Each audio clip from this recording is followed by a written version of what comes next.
start. In the meanwhile, you can get the text, okay? So, there is more to perplex us. We'll read that today.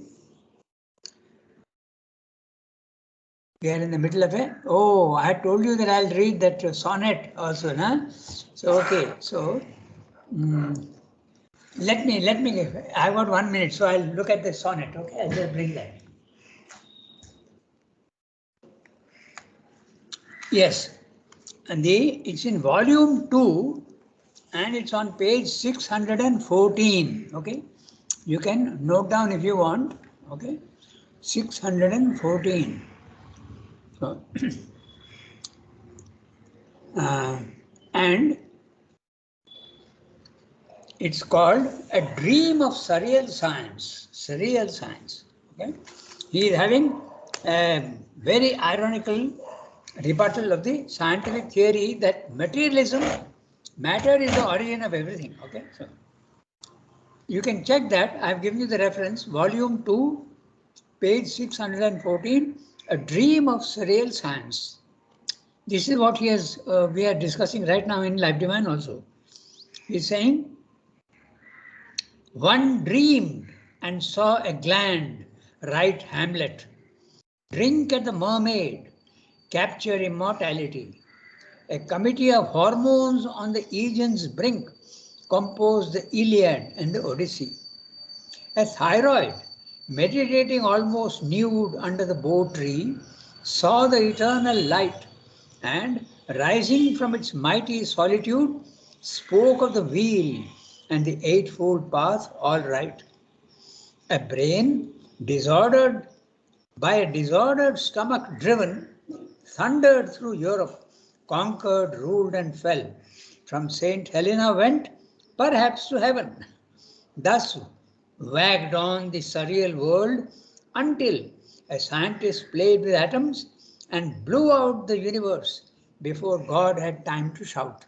Okay. So, Shremda is saying that if matter is everything, how to explain the Iliad and the Odyssey, and also what he has said about Plato's his Hamlet, Shakespeare has written Hamlet, so Symposium or Plato's, all this is because of matter. Is it possible? The scientific explanation is down upwards. The spiritual explanation is up downwards. That is the origin of everything. But this you can't see unless you go to the supramental level. Even at the overmind level, there is a confusion. You don't know which is the origin. Is it matter or is it the supermind? You don't know. Okay. So I'll just point out a few things in this poem. One dreamed and saw a gland write Hamlet. He's saying that in Shakespeare is a gland that was responsible for writing Hamlet. Okay. At the mermaid. Mermaid was the tavern, the place where Shakespeare used to go and have a drink of beer. Okay, so that's the mermaid. Capture immortality. He wrote, his gland wrote Hamlet and captured immortality. A committee of hormones on the Aegean's brink. He's talking of Iliad and the Odyssey. Na? So who wrote Iliad and the Odyssey? Homer.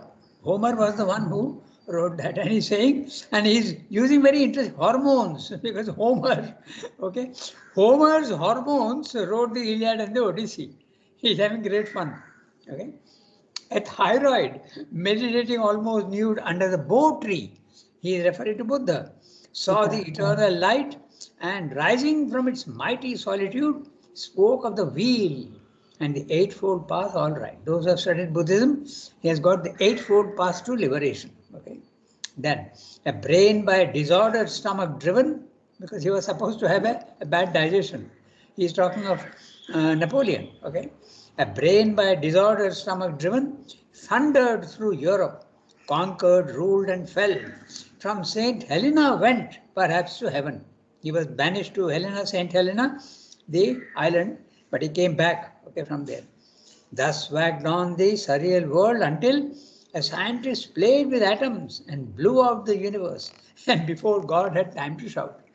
This is his ironical sonnet on the materialistic theory. Okay, so because we are doing this now, determinates and cosmic indeterminates. This is what it is. I'm giving you the reference again. You can check that, okay? Volume 2 of CWSA, Complete Works of Sri Aurobindo, Volume 2. And it's on page 614, A Dream of Surreal Science. Okay? So, it's very good. Here he's in Life Divine, his irony is very mild. It's not very sharp. But here in the poem, it goes the whole way he goes completely. It's the hormones that are doing all these things, nothing else. Thyroid and hormone. Okay, so we start reading.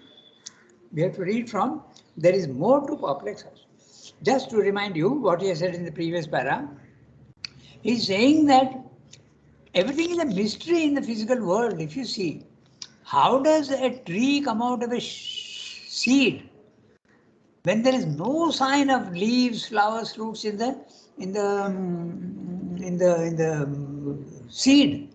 Okay, how does in a human being or even in a living creature, how does the chromosomes, which are after all a physical thing, how does all these different tissues come out? Where is the sign? If you look into chromosomes, you will not find anything at all. So it's the indeterminate which is producing determinates.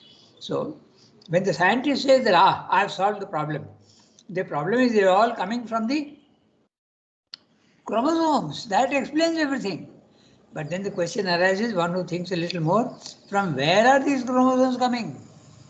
Who has created the chromosomes? So the problem is always unsolved until you go to the last step. Okay? So they are thinking that chromosomes explains everything. Just like the chromosomes are supporting the physical body, what is supporting the chromosomes? Is there something else which is supporting it? So if you go the whole hog, you will see that it is the indeterminable and the indeterminate that is the origin of everything. And it's indeterminable because to the human mind, but the consciousness can experience it. Okay, so this is what he said in the previous para. And he said the whole creation seems to be a magic, a cosmic magician doing all these things. So we read the next one. So who will read today? Yasmin, will you read? Actually, Archana D had read the paragraph. Oh, there is more to perplex us. Right. So I'll read each sentence. You tell me whether it is clear. Okay. There is more to perplex us. Okay, we get astonished. And what are those more things? For we see the original indeterminate energy throwing out general determinates of itself. So in the physical world, when we look around, we see that there is energy everywhere. Energy everywhere. Even science has discovered that even the stone is energy. Okay. So, but this energy is indeterminate. It has no characteristics. But then suddenly this energy starts having characteristics. It becomes a storm. You know, it's got this speed, it has got this whirling, the winds are whirling. Okay. Then there is the cyclone. Okay, you can predict the cyclone now because it has got characteristics. So that which is energy, which is without characteristics, is suddenly producing general determinates of itself.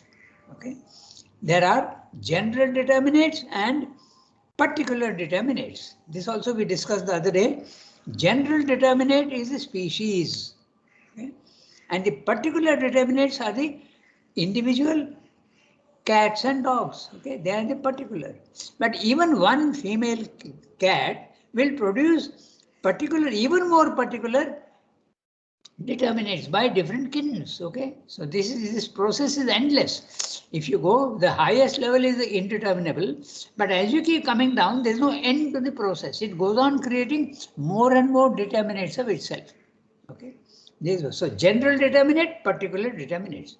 So this energy which is there can express itself as a cyclone. It can express itself as heat. It can express itself as sunlight. It can express as a river flowing. It can express itself as life. It can express itself as a volcano. Okay, a tsunami. These are all the particular determinants of the energy.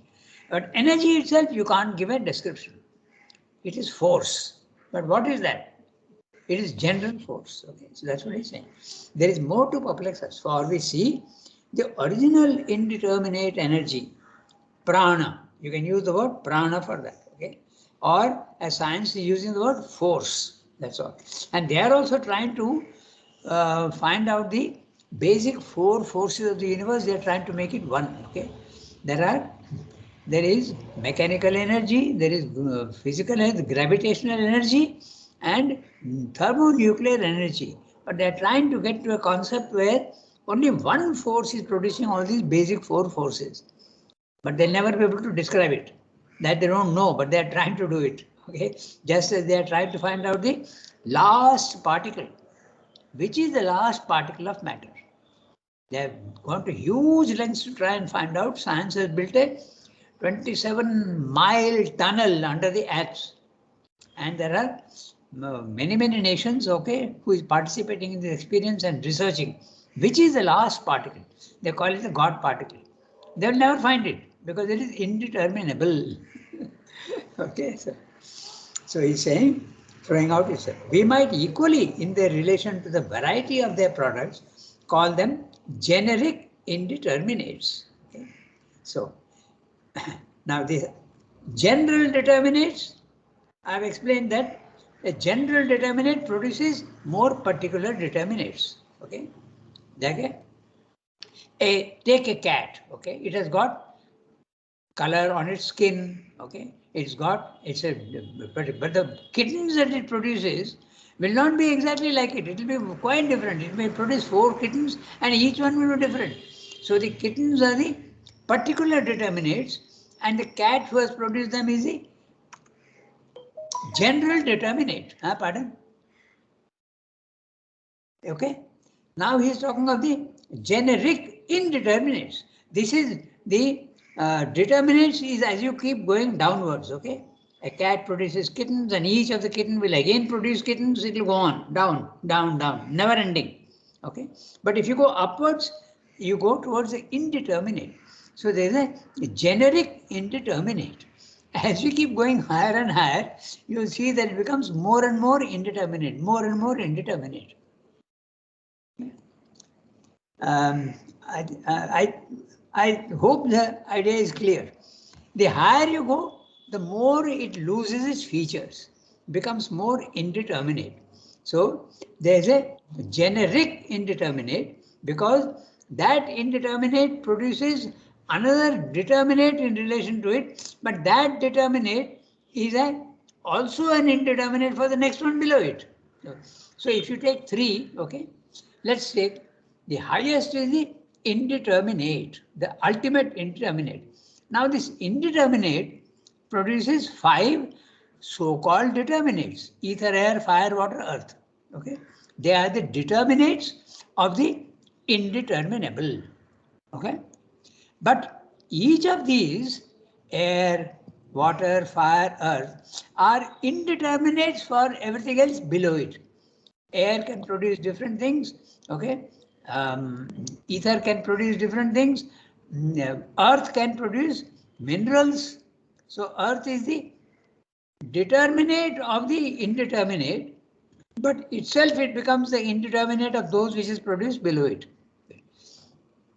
So this is the idea that if you go upwards, you go more and more towards the indeterminable without features. As you keep coming down, there is no end to the process. There are more and more determinate forms. Determinate means having features, more and more features, more and more features. And more features, not necessarily only in one, okay? It branches off into several. There will be 4 kittens from one cat and each one will be different.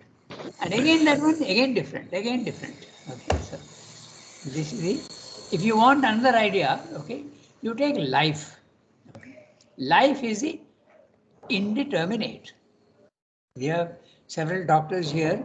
When we were in school, we used to study that there are life has normally 8 forms. Now they may have changed the idea. There are vertebrates and invertebrates. So vertebrates and invertebrates are the determinates of life. life itself being indeterminate, without features. So it produces two types of features, vertebrates and invertebrates. Invertebrates again goes up into many different things. Insects, mollusks, okay, and all this type of things. Spiders, they don't have any vertebra. But if you go into the vertebrates, there are usually, I think, 5 vertebrates, okay? And those 5 vertebrates are mammals, birds, reptiles, amphibians, and one more is there, I've forgotten. Okay, so there are usually 5. So, not insects. Insects are invertebrates. So this is the idea that Srinath is giving you. The higher you go, the more indeterminate it becomes, and the lower you come, it becomes more and more determinate. Okay. I gave you the idea of now. Life is producing vertebrates and invertebrates. Now, vertebrates again produces many different types of species. Canines, okay, then felines, the cat family, the dog family, then the horse family, the ones which have got hooves, okay. All the animals which have got hooves, there are so many different types. There, what are they called? I've forgotten. They're bovine, or I have forgotten, but there is a word for that. Then they again also become so many. There are so many animals with hooves. Okay, so this is what Srinath is saying. The whole universe is like that. As you keep going up, there is more and more indetermination. As you keep coming down, there is more and more determination. Okay, so now these words are clear. General determinate, okay, and particular determinates. Then generic indeterminate. Generic because an indeterminate is generating determinates which at their own level again are producing more determinates. It goes on and on endlessly. Okay, so this is what Srinath is saying. Note the word generic and so. Yeah. So this is what he is saying. With their appropriate states of substance and determined forms of that substance. The latter are numerous, sometimes innumerable variations on the substance energy which is their base. But none of these variations seem to be predetermined by anything in the nature of a general indeterminate. So, he has spoken about a generic indeterminate. Now he is speaking about the general indeterminate. Now, is that clear? The general indeterminate produces generic indeterminates. You can speak of the generic indeterminates as also determinates. That means they have more features than the general. But that again becomes the source of other determinants which are even less features. The word determinate may be confusing. Think of it as features. Okay, characteristics, color, shape, form, size, weight. All these are the characteristics. Okay, now he is giving examples, but his examples are very few. So that's why we go more into examples to understand what he's saying. Now his example. An electric energy produces positive, negative, neutral forms of itself, forms that are at once waves and particles. He's coming into science, okay? A gaseous state of energy substance produces a considerable number of different gases, okay? We have so many different gases. So, a gaseous state of energy is the indeterminate, and it is producing different gases. Oxygen, hydrogen, whatnot, okay? Carbon dioxide, monoxide, there's so many different types. Now, a solid state of energy substance, from which results the earth principle, develops into different forms of earth and rocks of many kinds and numerous minerals and metals. Okay? When I was at school, we used to think that there are about 80 or 90 elements. Now I think it has gone to more than 150. They have discovered plutonium, uranium, okay, platinum and whatnot, all sorts of other names also have come. There, it is endless. There is no end to the production of varieties. Okay? That's why. So, which earth develops into different forms of earth and rock of many kinds and numerous minerals and metals. A life principle, he is talking of one by one. He is talking of the gas, then he is talking of the the earth. Now he is talking of the life. Okay, life also you will see what he is saying. In fact, we have just discussed life just now. He is saying, where is it gone? A life principle, which is itself an indeterminate, produces its vegetable kingdom teeming with a countless foison, not poison, but foison of different plants, trees, flowers. Okay? Now, the word foison means plentiful, abundance, power, strength. That's what it means. So, those who are botanists know that there is no end to the different species of plants being born. Okay, goes on, goes on. There is no end. There are creepers. There are huge trees. There are small flowers. There are even plant life, which is algae in the sea. That also is plant life. Okay, so there is no end to it. Poison, abundance. Okay, of different plants, trees, flowers. Now, he comes to animals. A principle of animal life produces an enormous variety of genus, species, individual variations. Now, genus, the word, what's the difference between genus and species? We should be clear. A genus is a class with subgroups. For instance, the canine family or the feline family.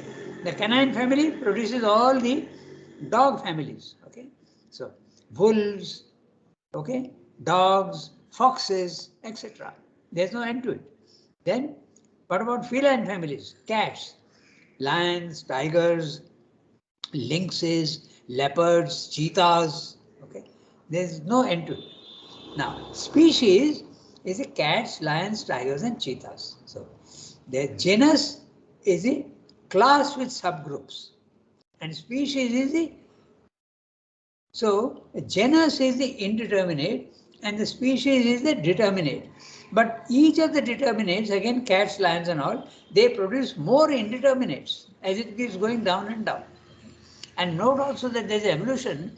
A cat also slowly evolves and becomes another species. That also is there. And some species die out, like the Tasmanian tiger, it has died out. Now it doesn't exist anymore. And we also know that the mammoth has disappeared. The dinosaur has disappeared. They were all existing at one time. We find their skeletons, their fossils all over the world. Okay, so this is what Sridhar is saying. Then he's saying the principle of animal life produces an enormous variety of genus, species, individual variations. I'm going into great detail because we have to understand what Sridhar is saying. And also he is using the words genus and species. What's the difference? We should know. So it proceeds until human life and mind and its mind types, even mind types are there, towards a still unwritten end. That's what we said. That downward if you go, there's no end to it. It goes on producing more and more determinates. There's no end to the process. But if you go upwards, it all ends up in the one. So, in a sense, that one also is endless, but it is one. But as downwards, it is a many, infinite many, no end to it. Okay? The unwritten end, or perhaps a yet occult sequel of that unfinished evolutionary chapter. Now look at Sridhar's language. He's saying perhaps. Okay. Something has not yet happened. We don't know. We are at a mind level where ignorance is ruling. So who knows what will happen? Perhaps the yet occult sequel of an unfinished evolutionary chapter. He is hinting at the supermind. Okay. Throughout, there is the constant rule of a general sameness in the original determinate and subject to the substantial sameness of basic substance and nature, a profuse variation in the generic and individual determinates.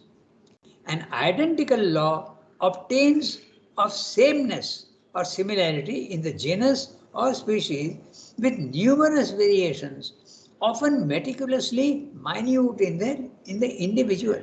Meticulously minute. Okay? In fact, we know that the lines on a palm are never the same for everybody. In fact, even the eye nowadays, when the workers go into a factory, they are identified by the eye. Okay, So you have to stand in front of the lens and you have to open your eyes and it immediately recognizes and says, this is so and so. And then you are allowed to go into the factory. So there are so many different types of. Yeah. So this is what he's saying, okay? But we do not find anything in the general or generic determinate necessitating the variant determinations that result from it. Now, he is using several words here. Again, I repeat, general or generic determinate. General determinate, okay, the cat family. The generic determinate, the cat, one single cat. Or if you want, if I take molten metal, okay, molten metal is the, where is it gone?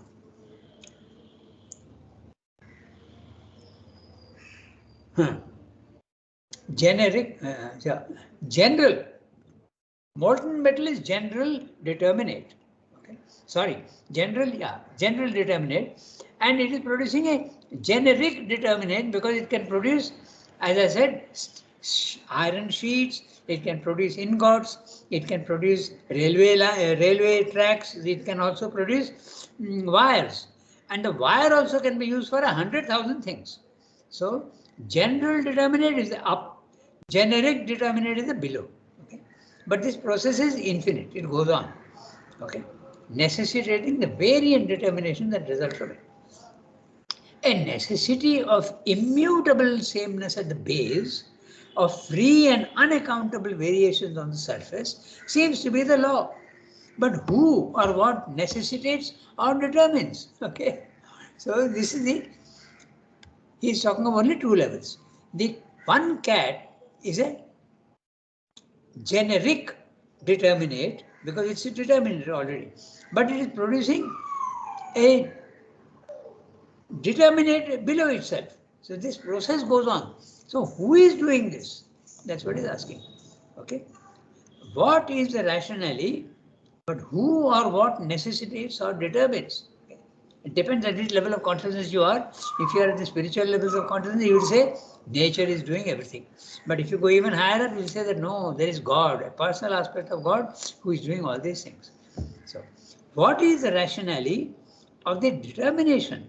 What is its original truth or its significance? What compels or impels this exuberant play of varying possibilities which seem to have no aim or meaning unless it be the beauty or delight of creation? He's hinting, okay?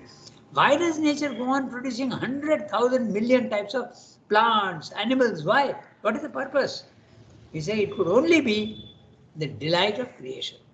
The more I create, the more I enjoy. So that could be the answer. A mind, MCAP, a seeking and curious inventive thought, ECAP, a hidden determining will, WCAP, is going back to the supermind. Might be there, but there is no trace of it in the first and fundamental appearance of material nature. Yes, it is possible that there is a Satchidananda which is producing all these things. But where is the characteristics of matter in Satchidananda? There isn't any. That's what he's saying. Okay? So, it's a little complicated, but when you break it down, it's quite easy to understand what he's saying. But the words you have to understand. Generic determinate, general determinate, generic indeterminate, general indeterminate. Okay? I think it's clear.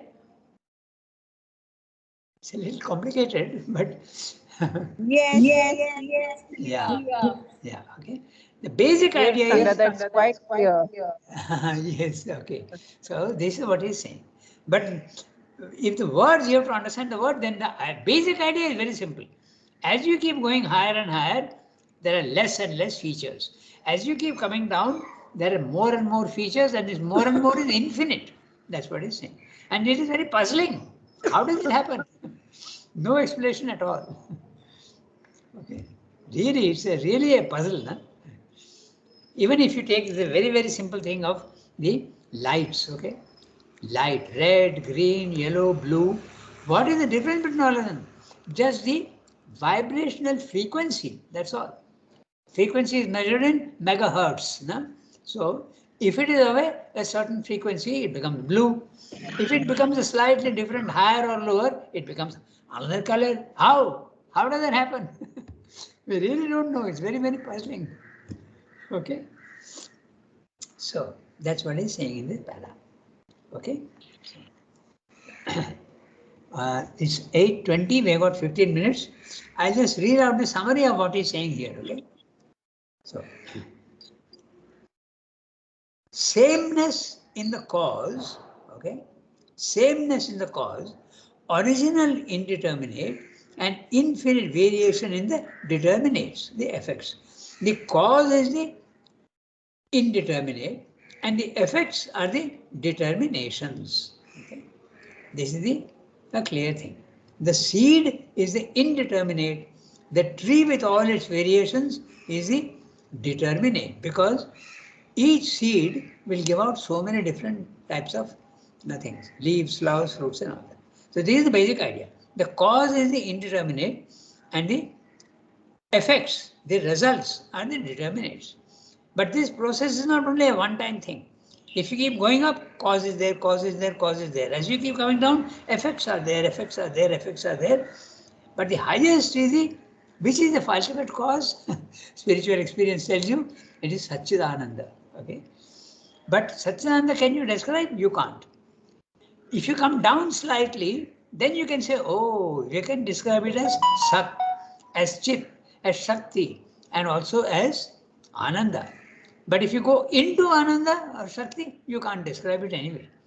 Sridharanta says it is impossible to describe it or even think of them as separate. It's all one. Okay. Now, I'm reading the next what he's saying. Fixity, law, determination, and variability, freedom and choice, both seem to exist side by side. This is basically what he's saying. Okay. There is law and there is freedom also. The more it produces variation, there is freedom. And the more a cat produces only cats and not dogs, there is fixity.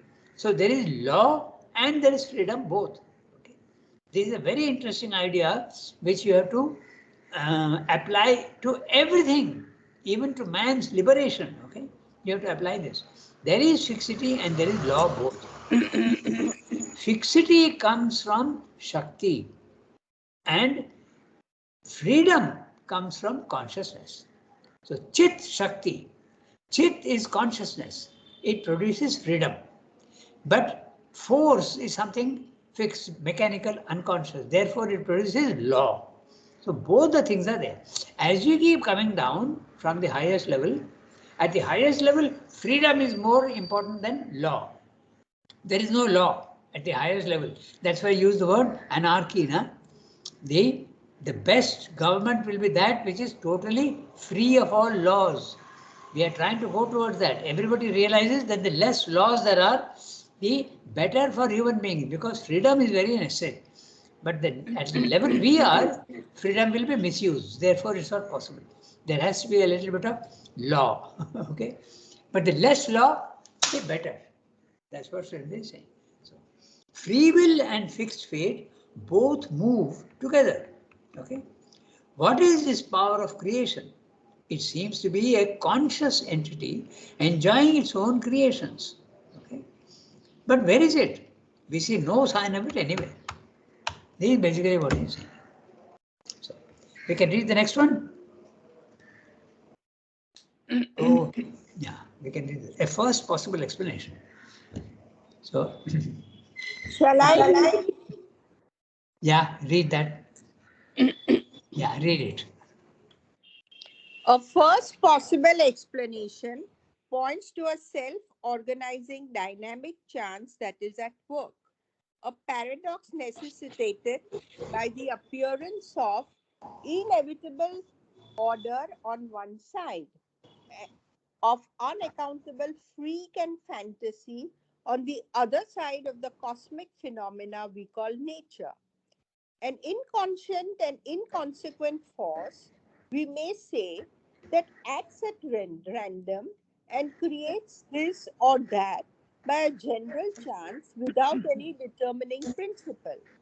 determinations coming in only as the result of a persistent repetition of the same rhythm of action and succeeding, because only this repetitive rhythm could succeed in keeping things in being. This is the energy of nature. But this implies that somewhere in the origin of things, there is a boundless possibility or a womb of innumerable possibilities that are manifested out of it by the original energy. An incalculable inconscient, which we find some embarrassment in calling either an existence or a non existence. For without some such origin and basis, that appearance and the action of energy is unintelligible. Yet, an opposite aspect of the nature of the cosmic phenomena, as we see it, appears to forbid the theory of a random action generating a persistent order. There is too much of an iron insistence on order, on a law basing the possibilities. One would be justified rather in supposing that there is an inherent imperative truth of things unseen by us, but a truth capable of manifold manifestations, throwing out a multitude of possibilities and variants of itself, which the creative energy, by its action, turns into so many realized actualities.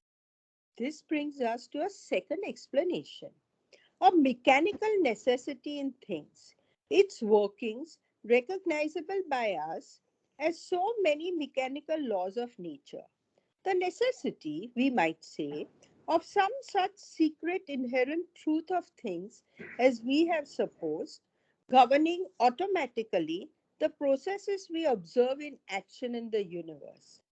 But a theory of mechanical necessity by itself does not elucidate the free play of endless, uncountable variations which are visible in the evolution. There must be behind the necessity or in it a law of unity associated with a coexistent but dependent law of multiplicity, both insisting on manifestation. But the unity of what? The multiplicity of what? Mechanical necessity can give no answer. Again, the emergence of consciousness out of the inconscient is a stumbling block in the way of this theory, for it is a phenomena which can have no place in an all pervading truth of inconscient mechanical necessity. If there is a necessity which compels the emergence, it can be only this, that there is already a consciousness concealed in the inconscient, waiting for evolution, and when all is ready, breaking out from its prison of apparent niceness, we may indeed get rid of the difficulty of the imperative order of things by supposing that it does not exist, that determinism in nature is imposed on it by our thought, which needs such an imperative order to enable it to deal with its surroundings. But in reality, there is no such thing. There is only a force experimenting in a random action of infinite missiles, which build up in their general results different determinations by a repetitive persistence operative in the sum of their action. Thus, we go back from necessity to chance as the basis of our existence. But what then is this mind, this consciousness, which differs so radically from energy that produced it, that for its action it has to impose its idea and need of order on the world she has made and in which it is obliged to live?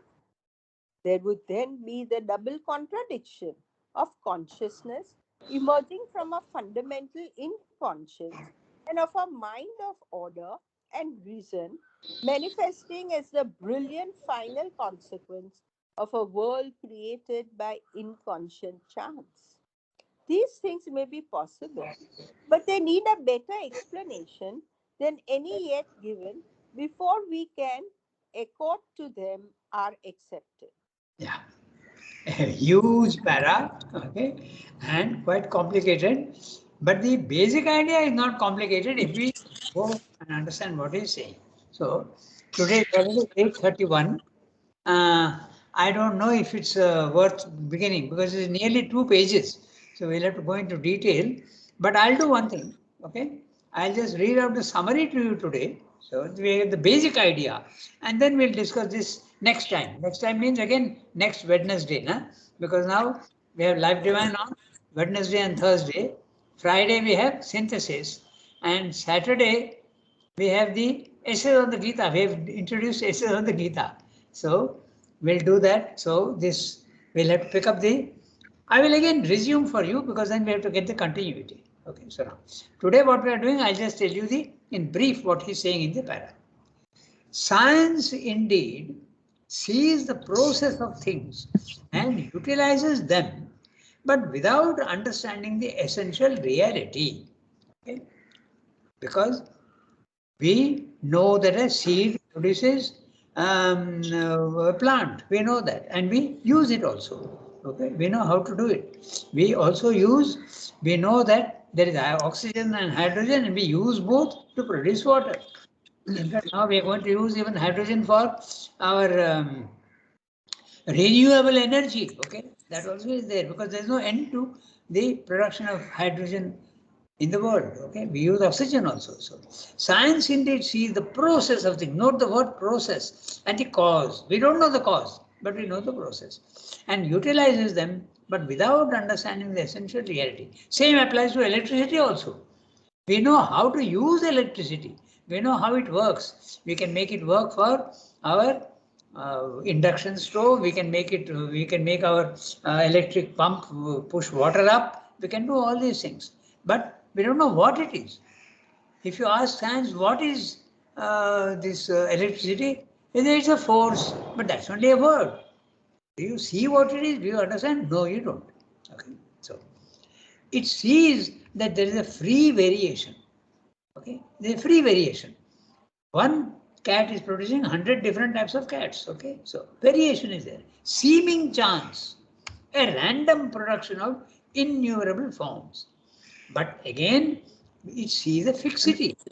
A cat can produce only cats. It doesn't produce dogs. So there is a fixity also. A law operating everywhere. So there is law as well as variation. Okay. Chance and law. So chance is the freedom aspect and law is the fixity aspect. Both are jostling together everywhere. Even more surprising is the emergence of consciousness from the inconscient. That's the most surprising thing of all. Inconscient is absolute unconsciousness and it is absolutely law. Nothing seems to come out of it. Nothing can come out of something.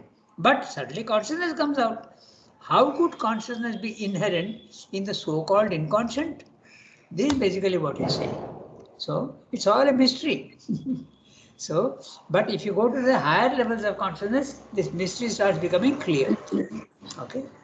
There is, the origin is Chit Shakti. I am leaving out Ananda and Sat. Chit Shakti are the two elements which produce all these things. Chit goes for consciousness, and consciousness means there is a free will. That is, you have a choice, and choice means freedom.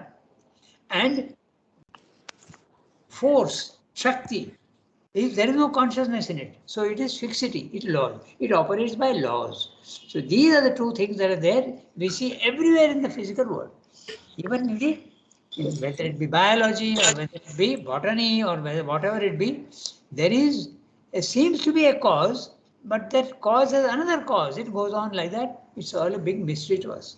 In fact, science is nowadays agreeing that we are much to learn. We are all ignorant. Okay. That's what he's saying. So we'll take this up next time. I've already put on the screen.